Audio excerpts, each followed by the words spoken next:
他可能是警察局里最屌的嫌疑犯，即便自己伤痕累累，双手已经被铐上了手铐，还从容不迫地给自己点了一根烟，然后拿出一个吞拿鱼罐头，用开罐器慢慢地打开。但他并不是自己想要吃，而是从怀里抱出一只可爱的小猫，放在审讯桌上，让他尽情地吃着鱼罐头。男人一系列的骚操作，把坐在对面的2个警察直接看傻眼了。他们不知道眼前这人到底是何方神圣。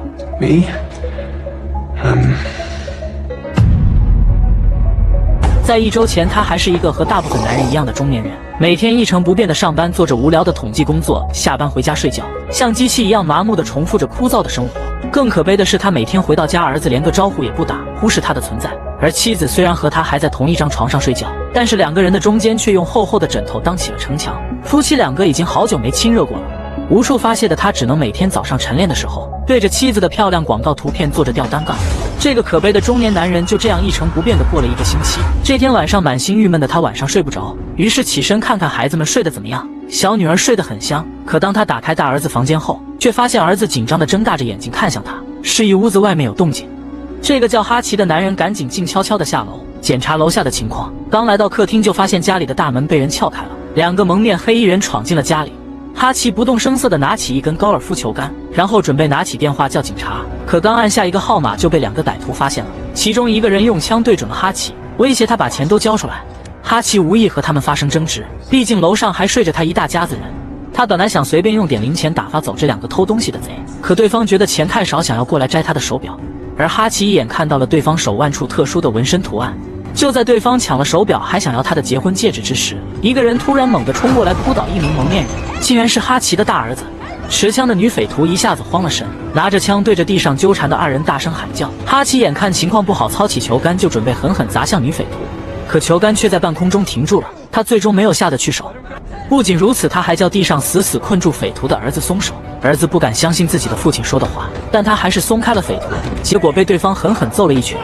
这个时候，哈奇的妻子也出来了。蒙面2人眼看人越来越多，情况对他们不利，于是恨恨地骂骂咧咧开门离去。虽然匪徒跑了，家里人都没事，但是儿子却对他心生愤恨。本来可以制服贼人的机会，就这样让对方白白跑了。哈奇懦弱的表现，就连赶来的年轻警察也有点瞧不上。警察离开后，妻子看向哈奇的眼神中满是复杂的情绪，这让哈奇心中涌起一股莫名的怒火。本应是夫妻2人好好交流这件事的时候，可2人却只是默默躺在床上，谁也没有打破这令人窒息的沉默。因为长久以来缺乏沟通，此刻的他们竟不知该从何说起。郁闷的哈奇索性跑到了楼下沙发上，一个人躺着。他看着夫妻2人年轻时候的照片，他也不明白为什么现在会变成了这个样子。但家里还是有人关心他的，小女儿跑到了他的身上，这是这个家里现在唯一愿意和他说话的人了。哈奇被窗外的声音惊醒，他又一次的没赶上垃圾车。这一天他的心情都不高兴，而儿子很明显也开始对他冷嘲热讽起来。就连妻子一早上对他说的唯一一句话，就是他又没赶上垃圾车。只有他的宝贝女儿对他露出了安慰的笑容，并送给他一个大大的拥抱。出门上班的时候，邻居看到他也是当着他儿子的面对他一阵暗讽，并且炫耀他酷炫无比的豪车1972年的 Challenger 4.9升排量和 V8 发动机，然后故意轰着油门扬长而去，似乎所有人都在他面前耀武扬威。哈奇照例来到了上班的地方，这是一个钢材切割厂，是由他的老丈人和妻子的哥哥一起开的公司。大舅哥也十分看不上他这个窝囊的赘婿。在听说了昨晚发生的事情后，大舅哥突然掏出了一把手枪，对准了哈奇的头。原来他是要把这枪送给哈奇，让他好好保护好自己的妹妹。不想拿枪的哈奇没法拒绝，只能偷偷的把这玩意塞进了公司冰箱柜里的空盒子里。哈奇在自己的办公室里摸了一天的鱼，他没心思上班，只是一遍遍的在纸上画着那个他看到的鸟形纹身图案。没人打扰的时候，他会锁上办公室门，打开柜子，里面放着一台老式的英国 Rotel 牌音响。哈奇打开了一个特殊的通信频道，和一个神秘的人聊起了昨晚上发生的事情。他似乎经常没事的时候就找神秘人聊天，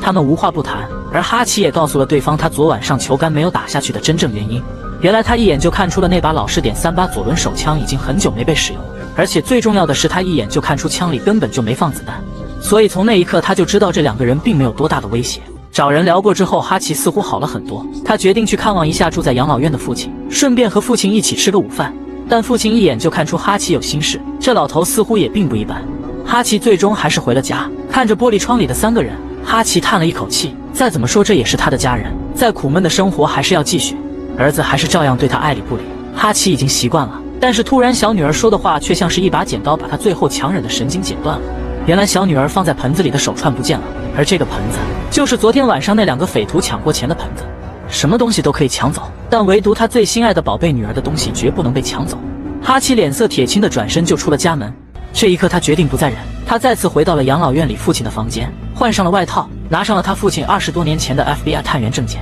带上了手枪。他开始行动了。他乘坐着公交车前往市里的每一家纹身店，假借 FBI 的身份向店主询问纹鸟形图案人的下落。就这样问了无数个店后，哈奇在最后一家店却遇到了麻烦。原来他把假证件亮出来的时候，结果被懂行的人给认了出来，直接就点出他的证件早就过期了。结果他还没开始问问题，就被人当成了找麻烦的讨厌鬼。就当他被店里的大汉围起来的时候，一旁的老头一眼看到了他手腕上扑克纹身，是黑桃7和方块2，这2张是德州扑克里最坏的手牌。身为老江湖的老头马上明白，眼前这个中年人应该是国家军队某个特殊部门专门做脏活的厉害角色。老头吓得脸色立马变了，一个人走进房间里，吧嗒一声独自把铁门锁上了。这一下把在场的其他人也都唬住了，拿出铁手指的老板也立马换了个恭恭敬敬的态度。哈奇终于找到了这一对抢匪夫妻，他无声无息地闯入了房子里，一枪托砸的男人嘴角鲜血直流。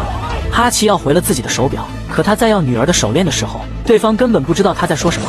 哈奇一下子怒发冲冠，他恨不得一枪就崩了眼前的光头男人。他女儿的东西是谁也不能偷走的东西，但是男人发誓他什么都不知道，根本就没看见过什么手链。就在哈奇气得准备扣动扳机之时，一声婴儿啼哭声传进了他的耳朵里。他赶紧走到房间门口去看，才发现一个小婴儿正躺在小床上哭叫，应该是被刚才动静吓醒了。也是2个孩子父亲的哈奇看到这一幕无法再下手，他只能暗骂一声，转身离开了房子。找了一个晚上却苦无结果的哈奇郁闷之情可想而知。由于他答应过女儿一定会找回手链，现在却无功而返，郁闷至极的他对着石墙不断狠狠地击打，直到打得手关节全是淤伤才作罢。他沉默地坐在回家的公交车上，由于是今晚的末班车，所以车上的乘客并不多。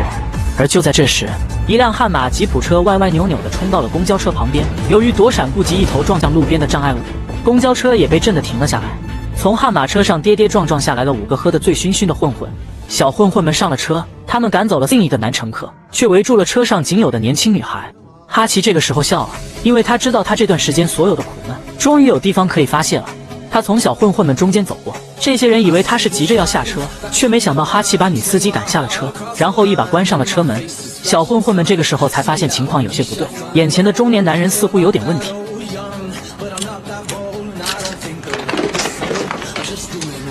I'm gonna fuck you up。小混混以为这男人是在说笑，却没想到哈奇真的赤手空拳和他们干了起来。也许是好多年没动过手了，一开始哈奇还有点手生打得不太顺手，可到后面手感就回来了。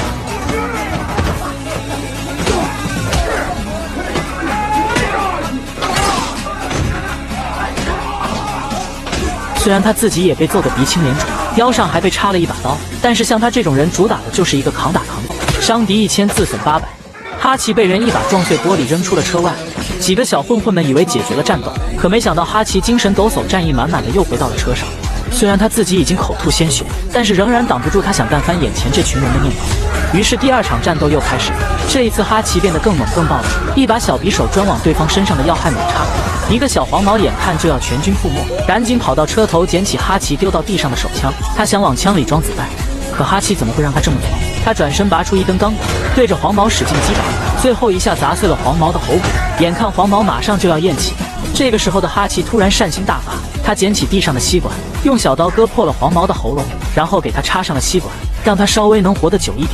哈奇跌跌撞撞地下了车，在女司机惊愕的目光中一步一歪地走了。他静悄悄地进了家门，刚想上楼，却发现妻子一直都在客厅等着他回来。看到哈奇的惨样，妻子惊呆了，她不知道他这个懦弱的老公这一晚上到底经历了什么事。妻子还是帮助他清理了伤口，看得出来他年轻的时候这种活没少帮哈奇做，因为他很熟练地用胶水粘合被刀划破的伤口。而这个时候哈奇终于忍不住向妻子开口诉苦了。作为曾经恩爱的夫妻，已经有多少年没拥抱没亲吻没做过爱，完全像变成了同床异梦的陌生人。而当妻子听到这个天天就睡在身边的男人竟然说出很想他，再也控制不住泪流满面。他知道这么多年确实缺少了和哈奇的情感交流。这一天晚上，妻子终于撤走了放在2人中间的那一堵墙。就在哈奇和妻子恢复情感交流的时候，在城市另外一边的马路上，一辆路虎吉普车直接横穿过马路，霸道地停在路边。从车上下来一个老头，直愣愣地走向了他自己的酒吧。此人名叫尤里安，是市里最大的俄罗斯黑帮大佬。身为老大的他笑容满面地登上舞台，和美女一展舞姿和歌喉。虽然唱的五音不全，但是全场的观众都向他欢呼致敬。热完场子后，尤里安走进了私密包厢，手下们都还在为他鼓掌，但唯独几个身为合伙人的俄罗斯老头却一脸严肃。原来这几个合伙人觉得尤里安身为帮派之主，在这里又跳又唱的有失体统。本来高高兴兴来玩的尤里安听到这话不高兴了，他一把砸碎自己的酒杯，拿着碎玻璃照着合伙人人高马大的保镖就是一顿猛捶，最后狠狠割断了他的脖子。刚才还笑容满面和蔼可亲的老头，现在瞬间变成了恶魔，这才是尤里安真正的一面。合伙人吓得屁都不敢再放一个。这个时候尤里安的电话响了，他一听脸色立马变了，原来被哈奇割破喉咙插上吸管的黄毛竟然是他的亲弟弟。黑帮大哥尤里安站在病床前泪流满面，黄毛已经成了植物人，他不清楚到底是谁竟然敢对他弟弟动手。愤怒的他操起一把椅子对着另一张病床上的小头目狠狠地砸去，可小头目也很无辜，他们也不清楚揍他们的到底是个什么人，只知道是个坐在公交车里看上去普普通通的小人物。就在尤里安站在病房里狂怒找不到此人的时候，一个同样被打伤的小混混抬起了手，原来他在公交车上捡到了那个小人物的公交卡。从这一秒起，命运的齿轮带着宿命的引力开始疯狂飞旋。尤里安雇佣了一个年轻的超级黑客替他工作，女黑客通过公交卡查到了一个住在养老院里的老头，从而顺藤摸瓜搜到了哈奇的个人信息。但女黑客觉得这个中年人普通的再普通不过了。从刀山火海趟过来的尤里安并不这样认为，一个普通中年人怎么可能一个人打趴了5个人？女黑客决定调用更机密的资料试试看。她朝五角大楼的一个研究员发送了敲诈邮件，里面贴满了猥琐的研究员玩变态游戏的照片。女黑客以此要挟研究员帮她调出哈奇的档案，研究员只能赶紧连上内部网络查找搜索哈奇的信息，可没想到系统竟然提示拒绝访问。研究员为了自己那不能见人的丑照，铤而走险来到了尘封已久的地下档案室，终于找到了哈奇的资料。可没想到他的资料所有重要信息全部涂黑，但同时还附有大量的照片。女黑客收到资料后，看到了各种惨不忍睹的秘密处决行动的记录照片，吓得立即收拾了所有的行李，把档案甩给了尤里安后立马辞职走人，连薪水也不要了。尤里安看着满地的照片，他这才明白干掉他弟弟的人是个不好惹的硬茬子，但是这个仇他必须报。而此时的哈奇由于昨天晚上和妻子恢复了身体和灵魂的双重沟通，重新焕发活力的他为全家做了一顿大餐。正当一家人欢声笑语准备吃饭的时候，哈奇无意间看到了窗外急速驶来3辆车，车里的人手持重火力武器，头戴面罩。哈奇敏锐地感觉到这是冲着他来的，他赶紧让全家人全部进入到地下室里去。妻子不知道发生了什么事，刚想询问，就被哈奇霸道地吻住了嘴巴，然后懵逼的一家人就被哈奇关在了大铁门里。数名持枪的黑衣人呈 V 字队形快速靠近房屋，他们是俄罗斯黑帮最精锐的作战小队，每个人都手持一把 SIG SG552突击步枪，配备 EOTech 瞄准镜、手电筒和 Magpul AFG 握把。这是一把在动作电影里出镜次数相当高的步枪。此时房屋已经被哈奇拉了电闸，他手持棒球棍在黑暗中对敌人展开了猛烈的攻击。在用棒球棍干掉2名敌人后，他又抽出厨房里的水果刀对敌人展开了无情的打击。哈奇利用家里一切趁手的东西当成武器痛击敌人，而他的家也被敌人的 SIG SG552扫成了马蜂窝。虽然哈奇一个人又干掉了数名敌人，但还是寡不敌众，被人背后偷袭电晕了过去。他被关进了汽车后备箱里，作战小队损失惨重，10几名队员现在只剩下3个人。就在3人在返程的途中吐槽的时候，殊不知后备箱里的哈奇已经苏醒了过来。他强忍痛苦，使劲将手挣脱开手铐，然后拿起一瓶灭火器展开了反杀。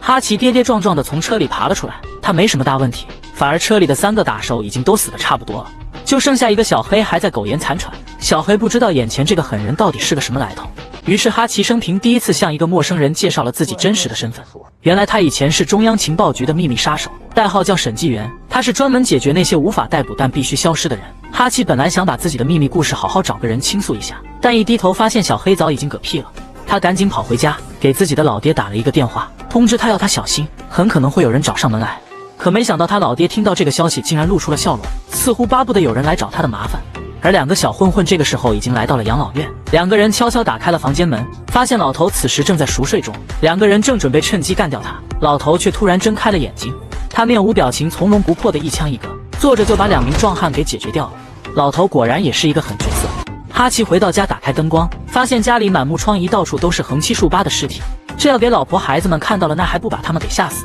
但这个屋子已经不能让家人再待下去了。哈奇稍微给自己洗漱干净，然后打开了地下室的铁门。他带着惊愕的妻子孩子出了屋子，把他们送上了车。他必须让家人远离这个地方，他才能安心解决后面的事情。妻子第一次觉得自己的老公像一个陌生人，但此时此刻她只能无条件信任他。他会带着孩子们去一个安全的地方等他回来。没有了后顾之忧的哈奇带走了自己多年搏命攒下来的金块，他把所有的尸体都放在沙发上当成听众，再一次向他们讲述了自己的故事。他之所以会由一个冷酷的杀手变成家庭妇男，是因为有一次他执行枪决的时候，跪在他面前的叛徒痛哭流涕地向他求情，表示会洗心革面重新做人。而哈奇这一次不知道怎么竟然鬼使神差的突然起了善心，放走了这个人。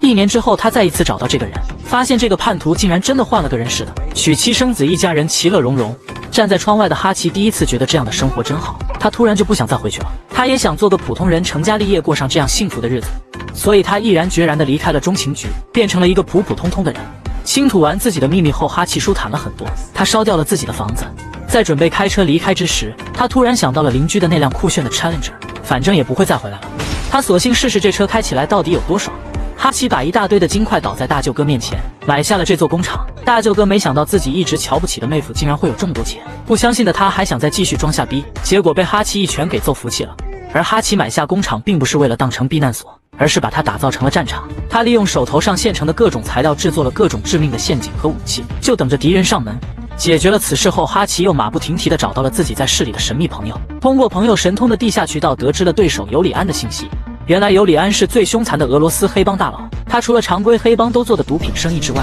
他还负责掌管着俄罗斯黑帮数目庞大的养老金奥布沙克。这笔钱是帮派中最重要的一笔钱，一旦这笔钱出了问题，那么尤里安的地位将不复存在。获得此信息的哈奇马上迅速出击，他单枪匹马地找到了奥布沙克存放的大本营，拿着从敌人手里抢来的 SG552突击步枪，把整个钱库都突了个遍，一个人干掉了大本营里所有看守的敌人。而此时的尤里安正一如既往地在酒吧高歌，他并不知道自己的老家已经被人给抄了。干掉所有敌人后，哈奇往消防管道里灌入了大量的汽油，然后一把火烧了所有的钱。而喜欢表演的尤里安在台上刚结束了一首激昂的歌曲，就发现那个所谓的小人物正稳稳当当地坐在台下吃着牛排，他的手下围住了这个不速之客。尤里安也很佩服哈奇，敢于单枪匹马地直接找上门来。两个从未见过面的仇敌终于第一次碰面了。黑帮手下们齐刷刷地把枪对准了哈奇的头，但哈奇并不害怕，他拉开了桌子上的白布，只见白布下面藏着一颗战场用的扩建地雷，而地雷的拉环就箍在哈奇的手指上，只要他的手指轻轻一动，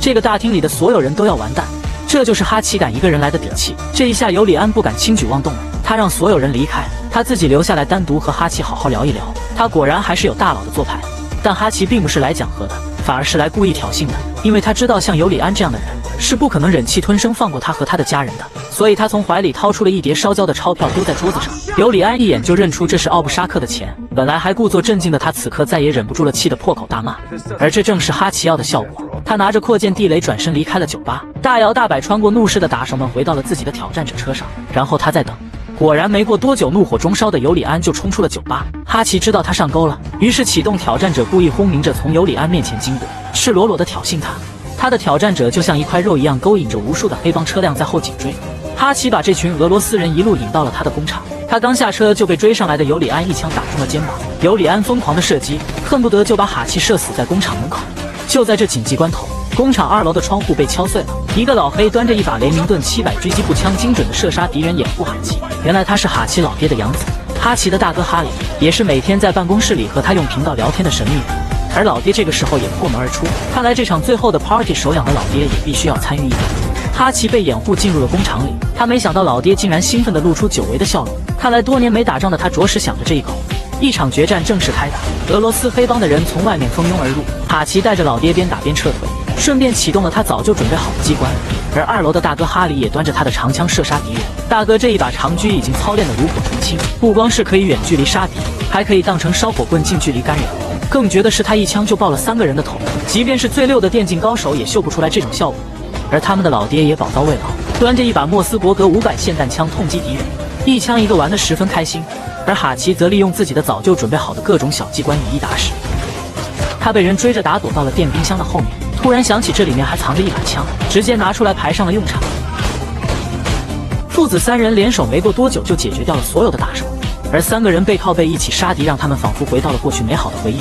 可尤里安的出现打断他们的美梦，一颗子弹射中了大哥的肩膀，父子3人赶紧躲到了机器的后面。尤里安火力猛不停狂射，而哈奇等人这个时候枪里的子弹都打光了，眼看尤里安就要冲过来了，哈奇突然想到自己身上还有一个大杀器还没用，于是他牙一咬，举着一个防爆盾牌就冲了出去。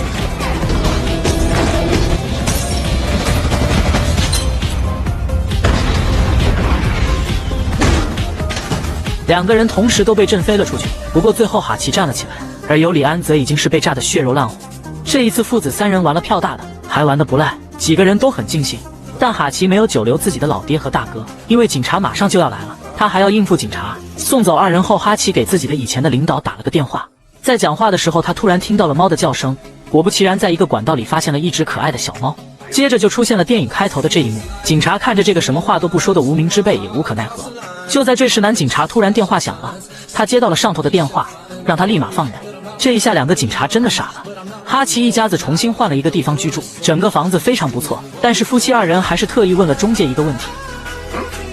Does this house have A basement.